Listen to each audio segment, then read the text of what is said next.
Hello and welcome back to The Deep Dive. We usually come here and talk about the really big stuff, the nature of consciousness, reality, the universe. The heavy hitters. Exactly. But today we're going to talk about something a little different. We're going to talk about having a bad hair day. A cosmically significant bad hair day, to be fair. That's the perfect way to put it. We are diving back into the Seth Material, but this is not one of those dense, heavy sessions. This is, well, it's about what happens when a channeler is grumpy, sick, trying to quit smoking. And worried about going gray all at the same time. It's just so human, and I love it. It's a fascinating look at the human side of this whole experience. We tend to put figures like Jane Roberts and Rob Butts on a kind of pedestal. Right, like they're just these stoic vessels of wisdom. Exactly. But this session really reminds you that they were real people dealing with really mundane, everyday stressors. And honestly, I think it makes the wisdom that comes through even better, Oh, absolutely. So let's set the stage a little. We are looking at a specific source today. Right. It is session 148 from the early sessions, book 3 of the Seth Material.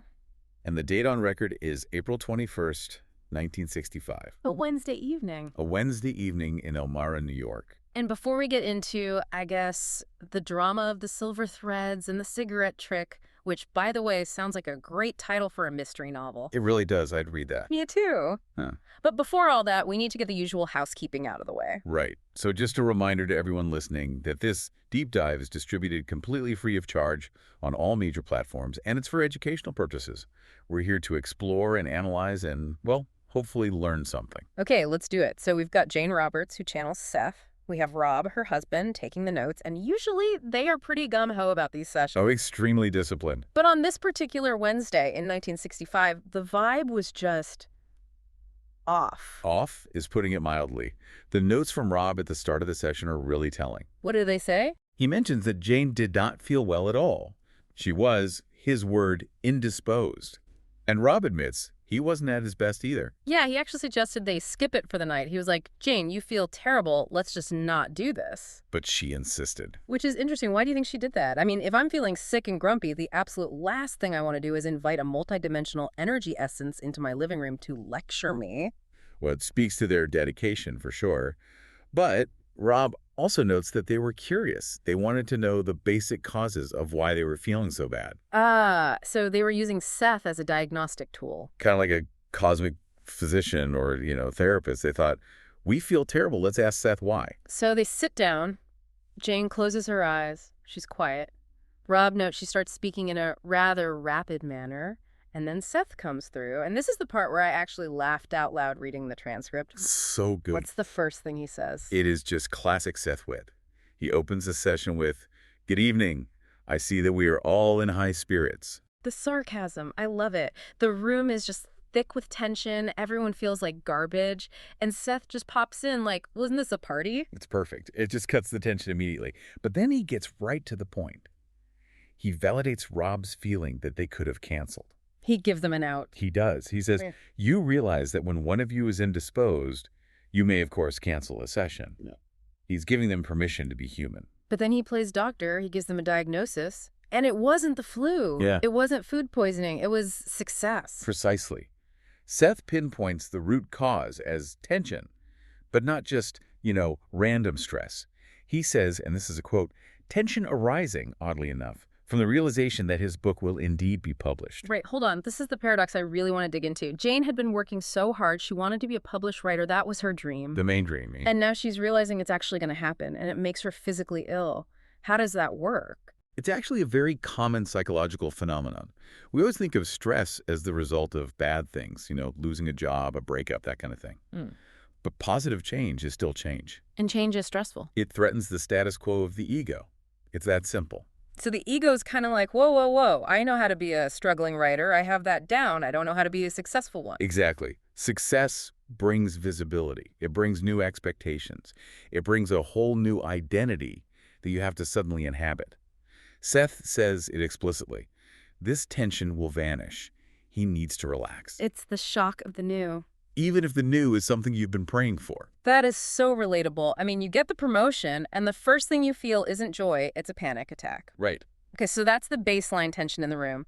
But then Seth pivots to the specific disturbance of the evening, and this is where we get into the silver threads. This is the core of the session's lesson on self-image, and it is just brilliant. And you can tell it was a sensitive topic. Rob added a note saying that Jane, or Ruburt, as Seth calls her, could delete this whole part from the record if she wanted. Right, so it wasn't about the secrets of the universe at this point. No, it was about vanity. Well, vanity, but also identity. Seth says there was a definite connection between his desire to stop smoking and the fact that he has found silver threads among the black. Gray hair. She found gray hair. She did. And for Jane, you have to remember, this 1965, this was a crisis. But look at how Seth analyzes it. He doesn't just say, oh, Jane is vain. He talks about her ego image. Break that down for us. What does he mean by ego image in this context? So Seth defines Jane's current ego image as, and I'm quoting here, a black-haired young woman and that of a woman writer who smokes. Okay. That's how she sees herself. That's the character she's playing in the movie of her life. A cool, young, smoking writer with jet black hair, very beatnik, very 60s. Exactly. But reality is starting to intrude on that carefully constructed image in two different ways. Okay, what are they? First, biology. She's getting older. She sees the silver threads.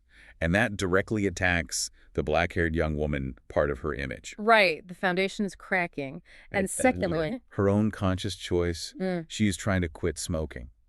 And that attacks the writer who smokes part of the image. so she's fighting a war on two fronts against her own identity. And that is precisely why she is losing. Seth says, and this is such a key quote, disturbing the image in two ways at once is indeed difficult. Let us not try to change our image overnight in too many ways at once. Wow. That is actually profound advice for anyone who's ever tried to, self-improve. Isn't it? We always do this, don't we? It's January 1st, and we decide, okay, I'm going to lose weight, quit smoking, learn Spanish, run a marathon, call my mother every single day. And by January 4th, you're on the kitchen floor crying and eating a whole cake. Yes, 1,000%. It's the collapse of the ego structure. The ego needs stability. If you start pulling out too many supporting pillars at once, like the smoking habit, the youthful self-image, the whole house just starts to shake. And that shaking is the tension that was making Jane feel physically ill. That's it. Seth is basically saying, pick a lane. You can deal with the gray hair or you can deal with the smoking, but please do not try to overhaul your entire identity on a random Wednesday night. It's too much. Way too much. He advises her to tackle the smoking problem, but he suggests, not trying to force this total image change all at the same time. But here is where it gets really, really interesting and honestly just hilarious. Oh, this is my favorite part. Seth exposes Jane's subconscious strategy. He calls it a clever attempt at trickery. It really demonstrates how incredibly slippery and tricky our subconscious minds can be. It's amazing. So lay it out. Jane wants to quit smoking. That's the stated goal. But her brain comes up with this plan that seems totally unrelated. What was the plan? The plan was to stop dyeing her hair, to go, as Seth puts it, à la naturelle. Okay, walk me through the logic here.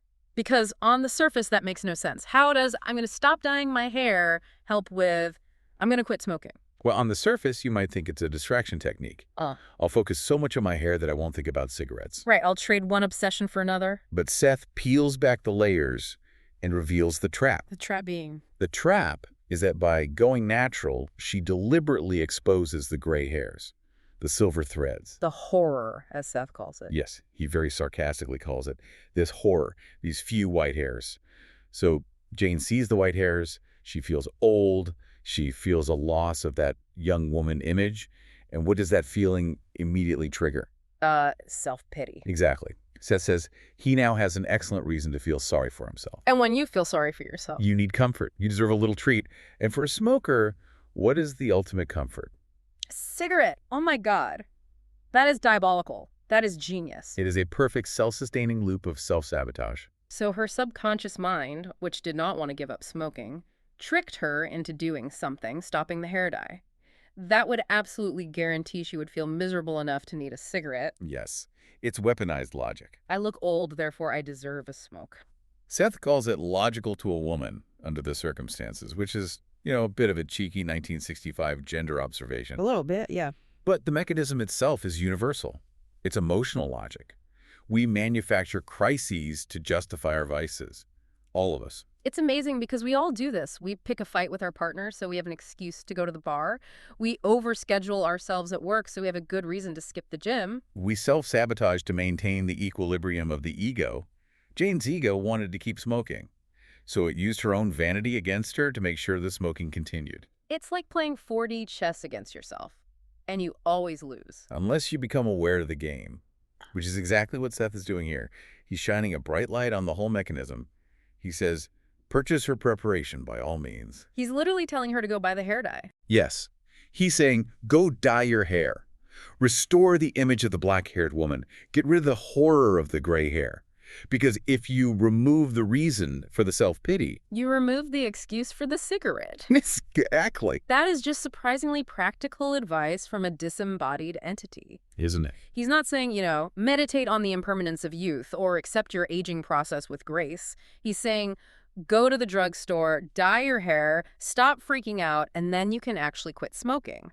It's so pragmatic. Yeah. He understands that you cannot fight a war on all fronts. If dyeing her hair stabilizes her ego enough to actually tackle the smoking habit, then that's what she should do. I love that. It's like spiritual permission to be a little bit vain if it keeps you sane.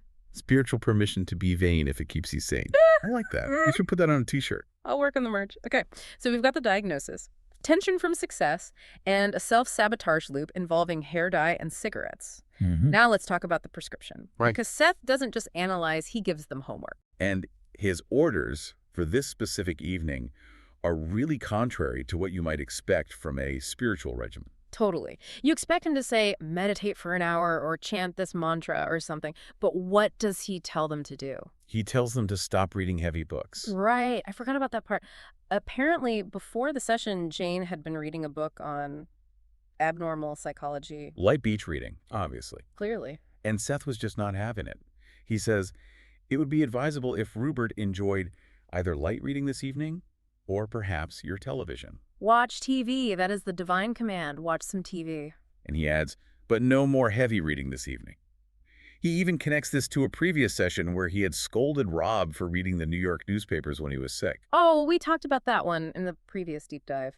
The idea that when your physical defenses are down, consuming negative or heavy information is actually physically harmful. Exactly right. Ideas are suggestions. So if you're reading about abnormal psychology while you're already tense and feeling physically ill, you are essentially inviting those symptoms into your own experience. You're highly suggestible. So putting on a sitcom or reading a trashy novel isn't just wasting time. In that state, it's actually a protective measure. It's like putting up a shield. It blocks the heavy stuff from getting in while you're vulnerable. And it shifts your focus. It breaks that loop of tension. And he doesn't even stop there. He prescribes something for the body, too. The back rub. The back rub. He says perhaps you might rub his back before retiring. It's great. It really emphasizes the connection between the physical and the mental. The tension was mental fear of success, fear of aging, but it manifested physically. So a physical intervention like a back rub helps release the mental knot. And he also brings up the outing rule again. This seems to be a recurring theme with Seth. It is. He's always telling them to get out of the house. He says, the two of you should, when financially feasible, go out for an evening of enjoyment once a week. I love that he adds, when financially feasible. Yeah. I appreciate that Seth is aware of their bank account. He's always very practical. But he explains why it's so important. It's not just for fun. He says, the important point here being that you are outside of your apartment and also that you are with other people. So why is that so crucial for them? Well, think about it. They were writers. They worked from home. They did these intense channeling sessions at home. They were in that apartment almost 24/7. Right. That creates a really stagnant energy field. You get locked into your own patterns in your own head. You get apartment blindness or something. You stop seeing the rest of the world. Totally. And going out breaks the pattern. Being with other people reminds you that there's a world outside of your own internal drama. For people doing such intense internal work, that grounding in the outer social world is essential for sanity. It's the touch grass of 1965. Essentially, yes. Yeah. It absolutely is. So the prescription for spiritual and mental health, according to this session, is dye your hair, watch TV, get a back rub, and go out for dinner once a week. It's a prescription for balance. Seth is reminding them that they are physical creatures living in a physical world. Yeah. You can't ascend to higher consciousness if you're miserable and tense and hating your own reflection in the mirror. I think that is such an important message for all the seekers out there. Sometimes we get so caught up in the work, the reading, the meditating, the analyzing that we forget to just exist. We forget to enjoy the ride. Yeah.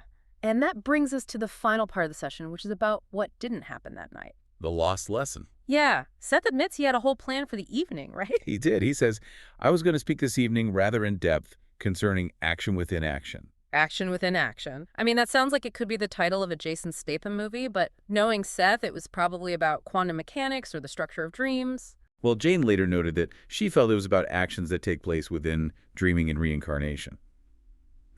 So yeah, heavy, complex metaphysical concepts. But Seth basically looked at the room, grumpy Jane, tired Rob, the whole cloud of tension, and he just said, nope, not tonight. He pivots.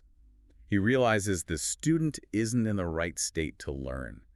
And this is a huge lesson in itself. What does he say? He says, we have much time available to us and need not worry over an occasional missed or short session as long as our overall pattern is maintained. As long as our overall pattern is maintained, that is so forgiving. It's the perfect antidote to perfectionism, isn't it? We think if we miss one day at the gym or one day of meditation that we've failed. We've ruined the streak. Right, it's all over. And Seth says, no, look at the big picture. The overall pattern is one of dedication and progress. One off night doesn't matter in the grand scheme of things. So about the long game. Exactly. If the energy isn't there, don't force it. Save the heavy lifting for when you're actually strong enough to carry it. Trying to force deep spiritual revelations when you're just worried about your gray hair is completely counterproductive. It comes back to that action within action. Maybe the most important action of that night was the rest. The action was the pause. I think that's a beautiful way to interpret it. The lesson they needed most wasn't about the structure of the universe. It was about how to be kind to themselves. So let's recap this whole deep dive. We started with a grumpy medium and a pretty sarcastic spirit guide. We learned that success can be just as stressful, if not more stressful, than failure because it threatens our ego structure. And we learned about the ego image and how trying to change too many parts of your identity at once, like your age and your habits, is just a recipe for disaster. Then we saw the cigarette trick, this amazing subconscious loop where the horror of gray hair was used to generate self-pity, which then fueled the smoking habit. And we got the Seth prescription for burnout. Distraction, light reading, television, physical touch, and getting out of the house. And finally, the permission to just have an off day, to trust the overall pattern of your life and not sweat the small stuff. It's a very, very human session. It really grounds all this metaphysical stuff in practical, everyday life. It really does. It makes me feel better about my own off days. As it should. So before we wrap up, we have to give credit where it's due. All of this wisdom comes from the Seth Material, specifically the Early Sessions, Book 3. And these books are published by the New Awareness Network. And if this conversation sparked something in you, if you want to read Seth's actual words and see the incredible depth of this material for yourself, you really need to go to the source. Absolutely. We are just scratching the surface here. You should go to sethcenter.com. Specifically, check out the Early Sessions collection. We'll put a link in the show notes for you. It's sethcenter.com/the-early sessions. Please buy the books. Yeah. Support the publisher who keeps this material alive. There's nothing like holding the actual text in your hands. It's a library of consciousness that you will just return to again and again for the rest of your life. No question. So here's my final thought for you to chew on as you go about your week. We talked about Jane's silver threads and the trickery of the mind. The excuses we make for ourselves. Exactly. So I want to ask you, the listener, what is your version of the silver threads? That is a great question. What is the logical excuse your brain is using right now to avoid a change you actually want to make? Are you telling yourself you're too tired to work on your passion project when really you're just afraid it won't be perfect? Are you creating a crisis in one area of your life so you don't have to deal with the quiet in another? Where are you sabotaging your own image change because you're trying to do too much at once? Find that thread, pull on it, and just see what unravels. And maybe, just maybe, go watch some TV and get a back rub. Exactly. Doctor's orders. Thanks for diving in with us. We'll see you next time. Good evening.